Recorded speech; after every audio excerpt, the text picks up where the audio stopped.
What is going on, guys? Eric White in the building, and no, I did not choose my last name, unfortunately. And welcome back to the channel. And today we're going to be talking about how to vlog on a budget, and more specifically how to vlog if you're on a budget with a smartphone. Now, I recognize that a lot of people don't have the money to go buy a DSLR, a mirrorless, or anything like that, and there are budget options like the M50, the A6300, some of the lower 6000s, and maybe some Panasonic, but there are a lot of people who simply just don't have the money for that, and all they have is a smartphone, and they just want to vlog on their smartphone, and that's completely fine.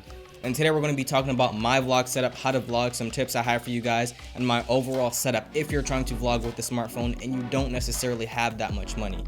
Now, this overall setup is around less than $100, I want to say. The microphone is $40, the phone is free, the mini GorillaPod is around $20, so overall this is around $50, $60, $70, and I think most people can afford to do something like that. Now, the first thing that we're going to be talking about is, I think, probably the most important aspect when it comes to vlogging with your smartphone, and that is the grip that you're going to have with the camera. Now, there's two options that you can have, actually three. You can either choose to hold the phone just like regular, do whatever you want, just hold it directly from the phone itself and vlog like that, which is totally fine. Or you can go with another option like this, and this is called a GorillaPod. Now, I'm sure if you have been living on YouTube for any length of time, you've either seen one of these or you already know everything about this, and I think this is probably one of the best things that you can have if you're going to be vlogging with your smartphone. Now, the reason why this thing is amazing is because it pretty much fits every form factor that you want to have. It's not just simply a tripod that kicks out and kicks back in. You can form it, adjust it, twirl it around, put it on a tree, put it on a rail, or anything like that, which a regular tripod can't do. And the reason why I like this one so much is actually because it's smaller than the regular tripod. Now, if you're vlogging with your smartphone, it's going to be very cumbersome and awkward because it's so huge. And the reason why I like this one, it's small, it fits in your pocket, and it does exactly the same thing that the regular version does, just at a smaller form factor, which I really appreciate.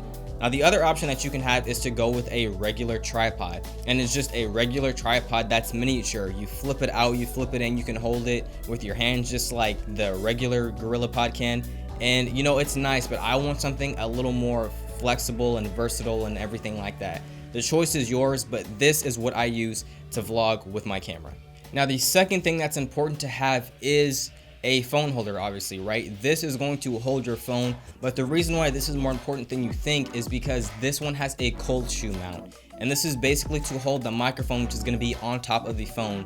And I'm going to get to the microphone in a second, but this is a very important aspect if you're going to be vlogging with your smartphone. You don't need a grip with a cold shoe mount on the top, but I very much prefer it because the mic is very important to vlogging. Now, the mic is also one of the most important things when you're going to be vlogging with your smartphone, because like they say, audio is half a video, and the mic is going to be pretty important. Now, there are three options that you can choose if you're going to be choosing to record audio with your vlogs, which obviously you're going to be doing. One, you can shoot audio straight out of the camera. It's going to be okay audio, but I very highly recommend that you get some kind of external audio device. Even if that's just a lav mic, it doesn't matter. Some kind of external audio device is always going to be better than the onboard audio for your camera. Now, the second thing that you can do is actually get an external mic. Now, the mic that I have is actually a Movo VXR10. And I really love this option because, one, it's cheaper than the competition, which is the Rode Video Micro, which pretty much everyone has heard about, everyone knows about. This thing is popularized by everyone who vlogs. It's a small, cheap, good quality mic for what it does. But I like the Movo a little bit more because it's just the right size. It comes with everything that you need right out of the box, and it's actually just a slight bit louder than the Rode Video Micro in some tests that I saw on YouTube, and it's cheaper too, so you're gonna save yourself 20 bucks. It's 60 bucks for the Rode Video Micro. You can get it a little bit cheaper, and it's 40 bucks for the Movo, and I really like the Movo. In my past two videos, you can hear the audio quality. I still have to do a little bit of tweaking to make it sound a little bit better, but overall, I'm very pleased with the audio coming out of the Movo. And the other thing that you have to keep in mind is if you're going to be using these mics, it's very important that you have a dead cat, a dead wombat, a windscreen, whatever you want to call it, on the top of your microphone, because if you're going to be vlogging, obviously you're going to be outside, you're going to be running and gunning, going all over the place and recording the journey along that way. And audio is going to be very important, but if you're catching all that wind noise, all that extra it's not going to sound that good. So what you want to do is get the dead cat and put it on there. Just leave it on there at all times. It's going to save you a lot and save you a lot of bad audio, a lot of bad takes that you otherwise wouldn't be able to re-record like you would if it was just in a regular studio where the environment is very controlled. Now, the other thing on this list is a variable ND filter. Now, this can be an entire separate video by itself, and I probably will do a video about it. Now, this is the most important aspect when it comes to getting cinematic footage from your smartphone. Now, the reason why this is important is because if you're going to be shooting at a specific frame rate, you don't want noise in your video, you want to keep a constant shutter speed, you're going to want a variable ND filter, because if you dial in those settings and you go run outside to go shoot a video, it's going to look like this. It's going to be completely blown out. There's no detail. Nothing can be saved. You don't see anything. It's completely white. But when you slap on that variable ND filter and you dial in the right settings, you can get all that information back and you still have your settings and it still looks more cinematic, and the settings haven't changed at all. You're just basically dialing it in so that the exposure goes down externally, so you don't have to do a whole bunch of fidgeting in the camera and make it look terrible. Now, I'm going to be recommending this Neewer variable ND filter. It goes from 2 to 400 and it shuts out a lot of light, which is very, very important once again if you're going to be shooting in daylight. Now, the reason why I like this is because it's a variable ND filter, which means it changes how much light it lets into the lens. Now, you've seen this for regular camera lenses, but this one I very much like because it's for smartphones specifically. You put this on with a clip onto the back of the phone. You can open it all the way up to let light in. You can turn it all the way down to shut out some light if it's extremely bright outside. And you have all the flexibility in between. If it's just a little bit too dark, you open it up, let some more light in. If it's just way too bright, you can stop it all the way down, shut that light from coming in, and it doesn't hurt your video quality at all. Literally all you're doing is just turning the back of that ND filter, letting in light, stopping light from coming in, and it makes a huge difference. Now, the last thing that we're going to talk about is the camera app that you're going to be using to vlog. Now, you can easily just use the onboard camera app for your Android phone, the onboard camera app for your iPhone, but you guys probably already know this, use a specific app on my Note 8 called Open Camera. And with all those settings dialed in, a frame rate of 24 frames per second, also a shutter speed of 50, that is going to let in a lot of light, especially when you're outdoors, and that ND filter is really going to help. Now, you can choose any app of your choice. I choose Open Camera for my Note 8. If you guys have an iPhone, there are some other options, but they are paid options. I know Moment has an app that you can use and dial in a few settings, but I don't think I like it too much. But Moment does have a great app if you guys want to use it, and the regular iPhone camera app is just fine. I don't use it because there's so many things that you can't really control.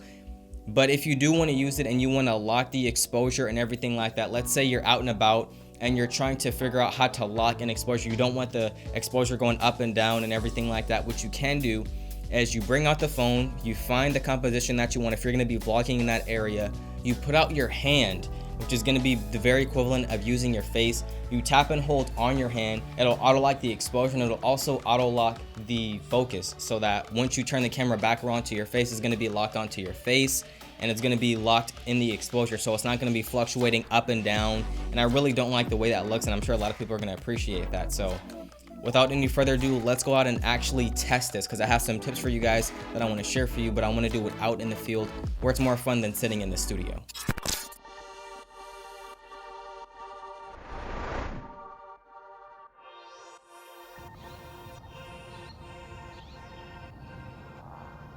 So one of the first things that I would definitely tell you if you're going to be vlogging is actually do something interesting in your vlogs, right? Like, don't just wake up, go downstairs, eat cereal, play video games all day, which is nothing wrong with playing video games all day, but add some kind of story, do something interesting, bring some personality in front of the camera. Don't just have it be an aimless, nonchalant vlog, because people are going to notice that when it comes off in your videos. If you don't have a plan, if you don't have any execution, if there's no real story, they're going to be just as uninterested as you are in the vlogs. So add some personality, add some character, and just overall make your vlogs more interesting, and I guarantee you it's going to make your vlogs better.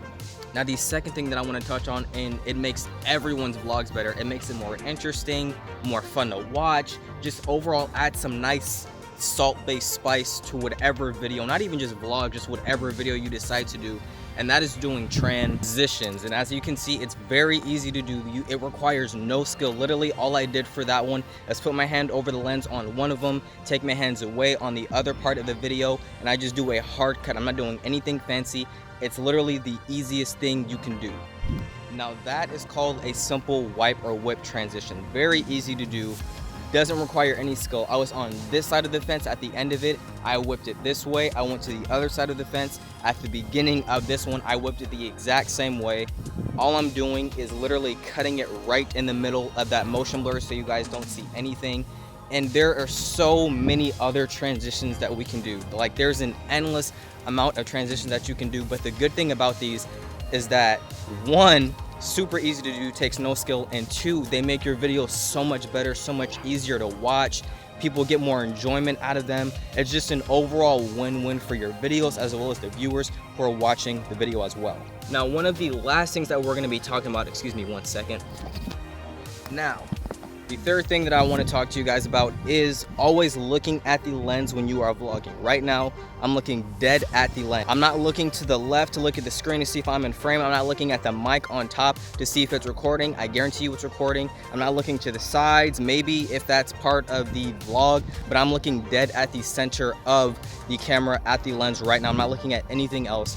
If you guys have ever talked to someone in person, if you ever watch someone who does vlog and they look off to the side while they're recording, it gives you this very weird feeling. Like, it's like someone looking at your forehead up here instead of looking at your eyes when they're talking, and it's very annoying, it's frustrating, it gives you a very weird feeling.